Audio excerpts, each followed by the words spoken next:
एक समय की बात है जब भारत अंग्रेजों की दास्ता में था। देशभक्तों का मन उद्यमी और उत्साही था। वे अंग्रेजों के शासन के खिलाफ लड़ने की तैयारी कर रहे थे। अंग्रेजों ने भारतीयों को दीनहानि और उत्पीड़न से जीने के लिए मजबूर किया था। इस दौरान एक युवा लड़का नाम राजीव अपने गांव में रहता था। राजीव भारतीय स्वतंत्रता सेनानियों की कहानियों को सुनकर बड़ा हुआ था। उनके मन में एक दृढ़ निश्चय उभरा कि वह भारत को आज़ादी दिलाने के लिए कुछ करेगा।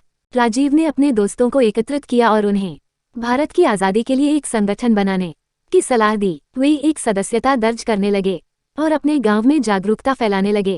राजीव और उसके साथियों ने बड़े बड़े अंग्रेजी राजदूतों को अपनी गतिविधियों के खिलाफ विरोध प्रकट किया। इससे अंग्रेजों की नज़र में राजीव और उस एक समय की बात है जब भारत ब्रिटिश साम्राज्य के अधीन था। देश के लोग दिन रात मेहनत करते, लेकिन उन्हें स्वतंत्रता की आशा थी। एक ऐसा युवक था जिसका नाम राम था। राम एक साधारण से युवक था, लेकिन उसकी मन में देश को आज़ाद करने की इच्छा बहुत ज्यादा थी।